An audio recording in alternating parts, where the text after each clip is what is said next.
Dustin last week during practice, and do you think the break is going to do him good? I think so. He hit the ball well in practice. Out of all the kicks that we had, he made them all. So I think it was a good week for him to kind of reset. I think coaches did a good job, had a plan, obviously, to give him some rest and just take a step away and just kind of like refocus and try to finish out the season strong. All on getting the week off? It was coach's decision. So As a special teams coordinator, what can you do specifically to help a kicker in a slump? to help our kicker, I would say make him feel as comfortable as he can, keep him in his routine, focus on the basics and the fundamentals of his techniques, and you'll hopefully get the results you want. I guess, are you knowledgeable enough for a kicker to correct a technique? For sure, yeah. When you watch the film, it's obvious to see what we need to get corrected. After the muff the week before, how just crestfallen were you that happened on the first touch of the Yeah, ball? it was unfortunate. We got to do a better job of obviously possessing the ball. It was a short ball that he was coming up to get. Didn't look like he had great control of the ball once he secured it, and it gets knocked out from behind him. It's unfortunate. So Is it in a moment, situation specific to that? What is the teaching? Is it to let that? don't fumble. Well, you said on a short ball. Yeah, so he comes up. The ball's mishit, and it was short, noticeably short. James comes up, and it didn't look like he had great control of it initially. Once he put it away, he didn't have it secured well enough. I would just say just making sure you have all the points of pressure on the ball at all times. And here's the thing too, like in the kicking game, especially obviously as a returner, you don't know where the bodies are and that are coming after you. So you have to assume that they're coming from everywhere. So you really need to do a better job of having, your elbow tucked, all the points of pressure on the ball that are necessary. Coach, we always talk about wrist above the elbow to have that thing secured, not waving it away from your body. Another chance this week. James, there's a chance he could be back there, yeah. What did you see on that illegal formation on the punt team that they called? Was that a legit penalty? I don't often see a lot of those called. Yeah, I would say it's been an emphasis this year with I would say specifically the tackles being on the line of scrimmage. Mamu it wasn't egregious, I would say that. But we need to do a better job of just making sure and confirming with the official on the outside that we're good. What do you see out of Cade since he's been kicking down in Cincinnati? He looks comfortable. He looks in good rhythm. He's doing a good job on contacting the ball, working at a good tempo. I think that his elevation looks good on his kicks. Go ahead, Tim. Go ahead, Mary Kay, I'm sorry. I was just going to ask, just special teams in general, it seems like every week we're asking you about something that went wrong the previous week, or a lot of times it feels like that. And you're known for, being one of the best special teams coordinators in the NFL. So how do you account for, just all of the, sort of mishaps that have been going on? I think we've had a couple mishaps. Obviously, the last 2 weeks we've mishandled, the ball, haven't possessed the ball well. Our number one priority for us is we talk about getting the ball back to the offense, and the last 2 weeks we didn't do a good job of that. So I think that we have made plays, and there's been a couple times where we haven't answered the bell. And look, I would say it's a young group that we're coaching up, and I definitely have seen a lot of improvement though with our group. I think that they're playing hard, playing really hard at that. I think we've had pretty good production in the return game the last few weeks, and then I think punt return unit has been solid. Corey's been doing a good job. I think that, overall, I think we've been decent. Obviously, we have some blemishes on our resume this year. Aiden, one of those two, potentially could factor into being a returner, or do you not? I'm sorry? Jalen or Caden, are either of them possible options? Those guys have fielded balls for us, yes. Yep. Nick being with the broken foot, and Jerome, I would assume, getting more time on offense. Is he still an option in the kickoff return game? Yes. Yeah. We're gonna continue to get all those guys opportunities. Made a nice run last week, which is good. So our guys are feeling good on that unit and feeling confident. So that's been good. Knack for that, Jerome? I mean, is he one of those guys that kind of hit the seam quicker than others? Definitely. I mean, you saw him break away on the run on the offensive play. How much speed he has, and he gets his momentum going fast. He hits his top end speed pretty good, and he likes doing it. That's the thing. You have to be willing to do it and to be able to hit the seam and hit it hard. And he's done a good job for us. It seems like every week I see somebody get a ball punched out, and it seems like that's become more of a weapon. Do you guys work on that a ton? Yeah, I would say. Is it more so that like when you played, it feels like. I would agree with you on that. I think that there's been more of an emphasis in the NFL in recent years as far as like attacking the football relative to like years ago. I think that there's a big emphasis on it. We emphasized it a lot in training camp. I thought we did a good job, attacking the football. Probably could even do a better job of it, obviously. But yeah, we always are going to try to do that, and I definitely see more of an emphasis on it throughout the league. General question for you, Bubble. You guys work so hard in practice, and we see it especially during training camp and like the off-season program. Why do you think that a lot of the coaching points just really haven't taken this year to this team? In regards to, between penalties, turnovers, assignments and stuff like that. I mean, that's a pretty vague question. I don't know. I can answer that in a million different ways. I don't really know what to say to that. Did Dustin identify some small mechanical error, or did he just find a good swing thought? And I know you don't have to say what it is, but did he find something that he now can consistently step up there and do correctly? Yeah, I think he's always said that he hasn't had any mental lapses or anything like that. He feels confident, and I think that you saw it last week in the practice reps that he does feel confident when he's out there. And I think that there's just a few things. Look, things happen, throughout the season, throughout your career, that you may hit, you may not be in as good of a rhythm as you have been at other times, and you just try to figure it out and get it fixed. Whether it's you're not hitting your free throws or whatever it may be. I feel like for a kicker, there's a lot of things that go into a kick. I was talking with someone, I can't remember who it was, but there's a lot of things that factor into a kick. It's not just the kick. There's the weather, there's the surface, there's the snap, the hold, there's so many things that factor into a kick. And a lot of times it's not just the kicker, or it's not just the kick, but there's so many different variables that factor into any kick. So I think for him specifically, he's trying to identify what he can do to make it better. So One obvious change has been Rex, but is everything going fine with Rex as your holder?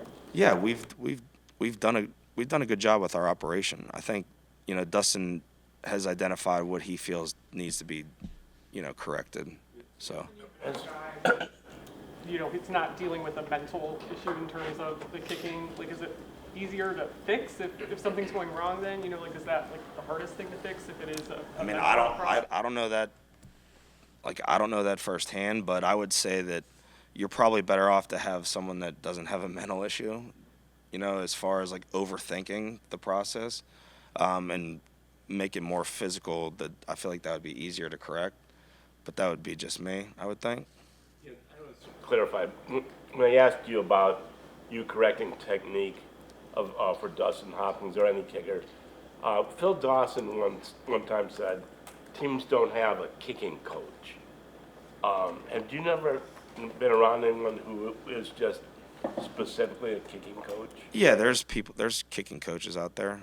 I'm not a kicking coach, but I understand I would say the fundamentals and basics of kicking. So when we turn on the film, we can identify what things need to be corrected relative to his technique and his foot placement, etc. So, yeah, there's a bunch of kicking coaches out there. Thanks. Yeah, I mean, had a good day yesterday. It was good, kind of come out and compete and do some things. Just be able to get a full week under his belt, operate the offense, so guys get a feel for him, his nuances out there, and then him getting a feel for those guys and the receivers and how they're running routes and doing things. So. It was good first day, good first step, and hopefully we could keep stacking those days and have another good one today, tomorrow, and be ready to go on Sunday. Impact, you have traditionally called plays for a dual threat quarterback, and you've been calling them for Jameis. So how does this kind of allow you to use, a lot of other things in your tool bag, basically? Yeah. I mean, obviously, Dorian's a different player. He has a skill set different than Jameis, and guys see the game differently, and you could talk about the same play, and one guy sees it one way and another guy sees it another way. So there's that portion of it where there's always a different element of how the offense evolves with each guy, and that's quarterback, receivers, that's everybody, but especially the quarterback position. So there's obviously things that you constantly try to evaluate to make sure you're giving giving yourself the best opportunity and taking advantage of a guy's traits and what he does well, and at the same time letting us play fast on offense and execute at a high level. How would you say DTR's skill set differs from Winston? I mean, obviously, Jameis has got a lot of experience in this league, and he's a veteran guy. Dorian's a little bit younger. He's got good experience from starting games and that type of thing. But I think with every rep, Dorian continues to learn and continues to improve and get better. So that's a good thing for him, and I think that's something that will continue to grow as an offense with him, because he'll continue to learn and improve. Obviously, Dorian has some mobility traits to him with some speed and that type of thing to adjust and get out of things and make plays with his feet. But we've seen that from Jameis, obviously, a good amount too. Jameis was exceptional getting out of the pocket and making some off-schedule plays. So, I think there's a balance there. We ran some things with Jameis and that we would run with Dorian, and obviously we'll run some things with Dorian that we didn't run with Jameis. With Dorian, he hasn't played a ton. I know the sample size, and you talked about what a good runner he is, but in his limited time, it feels a little frenetic sometimes with him back there, and he's looking, whether he's running and trying to hurdle guys. Do you try to take that out a little bit and maybe calm him down? I think for quarterbacks, it's always there's a time and a place, for those types of, plays where you're going for it. You're trying to, make somebody miss, or you gotta lower your shoulder for a first down, or whatever it is. There's always a time and a place for that. At the same time, there's that balance of making sure that we're not taking extra hits. We're getting down, being smart with ourselves, to move on to the next play. So as a young player, a lot of times you feel like I can make a play and the play's never dead. But at times sometimes the best decisions and incompletion and move on to the next play. So that's obviously something that you continue to preach just from a learning aspect of it. But I do think he's got a skill set that teams have to account for, and I think that as he grows and as he gets a feel for when to use those things and when to stay in the pocket, I think that that'll make him more and more dangerous. I know you weren't here with him last year. His teammates really have complimented his understanding of the offense, his command and things like that. So, but just from your perspective, what have you observed in that regard and seen as far as his confidence with the offense? Yeah, I think you go back to the preseason, and I thought he had a great preseason. You did a lot of really good things. Some of those preseason games, he was very effective for us, and was able to move us and create some opportunities for guys. So I do think you see that. I think you see the knowledge of the offense, and a lot of that's because how hard he works. He's out there early, going through plays, even when he was the third guy. He's out there doing the same thing as he was when he was the second guy, and he'll probably be out there doing the same thing, today like he was yesterday. So that consistency and approach, I think, pays off for him, and every rep matters for a quarterback, and that includes the mental reps that he takes day in and day out. Scott's point, I mean, not only was DTR frenetic in running, but he kind of threw the ball too hard sometimes. I mean, how do you keep him from getting overly hyped? Yeah, I mean, at the end of the day, there's those those guys who have the strong arms and things like that, and it's just being able to layer throws and being able to make the throws you need to with over the top of coverage and whatnot. So I think these guys are they're guys who go out and at the end of the day, when it's time to compete, they're going to compete at a high level, and a lot of times those juices get flowing, for a guy like him, and it's, it definitely, you see that come out, but it's hey, let's play within the system, let's trust our progressions, trust our reads, trust yourself, trust your guys around you, and good things will happen, So I think that's something that's going to be obviously new for me calling it with Dorian. I haven't called it with him except in the preseason, and just getting that feel of, all right, getting him into a rhythm as quickly as possible. Said is still working his way back, but if you guys are able to get him back this week, how much will it help Dorian, help you calling it, knowing those two guys have so much history and chemistry together? Yeah, I mean, not only that, but just the amount that Sed's versatility brings to the offense and to the system. So I think that comfort level helps. I think the guys he's got some experience with. He's got experience with Elijah. He's got experience with Dave. He's got experience with these guys, Jordan and all these guys. So Mike as well. So I mean, he's got good experience and good reps with a lot of these guys. And then he's built that, I think, with Jerry, because he's gotten reps with him throughout the offseason and stuff. So, I think obviously, the Said working his way back when we could get him back, great, but I think guys are doing a good job stepping up in his stead, while he's out. With Jameis, the interceptions, and when you have a run, I know he's thrown a lot in his career, but when you have a three-game stretch like he's had, can it start to get into a quarterback's head? Can he start almost, like Sam Darnold said, seeing goes? Can they overthink and like trying too hard not to throw the pick that he throws the pick? I think every player is different, and every player reacts differently to those situations. I think there's definitely instances like that where that could happen, and I think there's instances where guys have a good ability to turn the page and focus on the next play, and everybody's just so different. I don't feel like there was any of that with Jameis. I feel like he was going out and just doing his best to execute at a high level. But unfortunately, some of those things happen, and at times, it's the quarterback. At times, there's 11 guys out there, and it's not always him. So I think that's one of those things where it's paramount for the quarterback to protect the football, and Jameis knows that, Dorian knows that, and we got to do a great job moving forward doing that to give us an opportunity to compete and win games.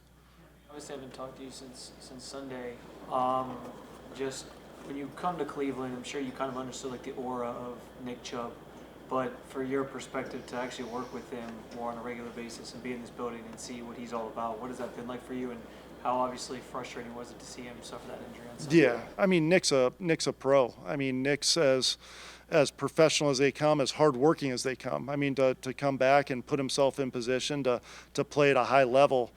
I mean, it takes a lot of work ethic and a lot of determination. And, it definitely hurts, losing a guy like that who means so much to the town, to the city, the organization, and obviously the locker room. But, we got to have guys step up in his place, and those are big shoes to fill.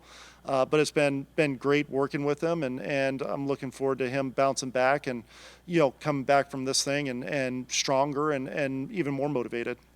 We obviously don't know if David Njoku is going to be able to play this week, but whether he does or not, to what do you attribute, especially his per-catch average being so low this year and maybe not having the kind of production that everybody expected? Yeah, I think that's something that, when you're getting into the season and you're, game plan, you're trying to work these targets out and things like that, there's different situations that pop up. And I think some games have been great and we've been really effective. And then, some games defenses do things to try to take them away and take what his strengths are away. And we got to do a good job reacting to that and adjusting and changing the picture for Dave and moving him around. So, we're always going to try to make sure to do that with a player of his caliber and maximize the ability, because when you get the ball in his hand, he's special and,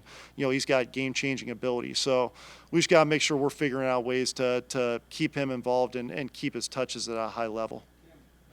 With that in mind, I mean, you got one of the hottest receivers in the league right now in Judy, and DTR hasn't thrown to him in a game. So how much you've got to keep that in his mind that we got a hot guy out there, feed him the ball? Yeah, I mean, I think there's a balance you have to strike, and I do think that obviously Jerry's playing at an extremely high level right now and playing fast and, doing a lot of good things.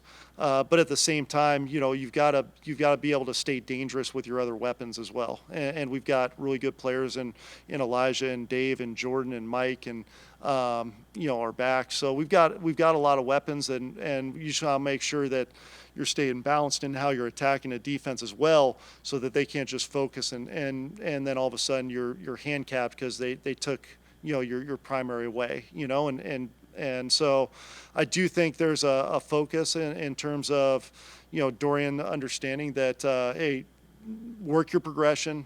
JJ's open, throw the ball to JJ. If something happens and he's not, work your progression and get it to the open guy. And I feel like that's when you're at your best. JJ's big games have come too, where he's not always the primary receiver. It's just trusting a progression where, hey, they jumped underneath cut and JJ's open on the vertical, So I think that's when guys have their most successful days, not when you're trying to force feed a guy, but when the ball's going to where the defense is allowing it to. Why so many interceptions on balls intended for Elijah Moore? Last time I checked, he leads the league with 8 of those. To what do you attribute that? I don't know if there's any one reason, to be honest with you. Just thinking back, it's like one got tipped, like one was on a scramble, what I mean? So to sit here and say, hey, there's one specific reason, I'd probably be making it up at that point. What I mean? Like, I just think that's unfortunately kind of sometimes how, the ball bounces, and I do think it's nothing that is attributed to Elijah. I think it's just, there's times where those things happen, and unfortunately it's happened a couple times. And Elijah, the nature of his position, he's working the middle a lot, and he's in the slot and working the middle, whether it's crossers, in cuts, option routes, things like that. So those are high volume tip areas and high volume, population areas. So, those have the tendency to happen at times in those areas. Last one. Kevin yesterday didn't really want to classify the quarterback change as like an indictment on Jameis's play. But I think like from the outside looking in, there's probably a perspective like he didn't play well enough. So I guess just how do you kind of describe or characterize why this change is being made? Well, look, I mean, James came in and gave us a great spark and brought energy and brought great leadership to us and did a lot of great things for us, and at the end of the day, I think we just we made the decision based off of what we felt was best for this game at this time, to give Dorian the opportunity. And we got to put a premium on, obviously, protecting the football and doing those things at a high level.